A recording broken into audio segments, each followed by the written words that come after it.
Guys आपका पता है मैं स्कूल में क्या बन के जाने वाली हूँ? कैरोट।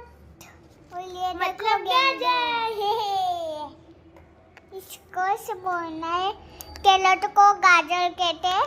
और मेरी मम्मी ये कर रही है, देखो मम्मी ने भी तो बना ये कर रही है गाजर। मारो तो नाम ले। और ये मेरी बहन ले ये ऐसा पकड़ है। और ना मैं बहुत एक्साइटेड हूँ स्कूल में जाने के लिए। और गाइस तुमको पता है क्या मैं गाइस मैं तैयार होने के बाद मिलती हूँ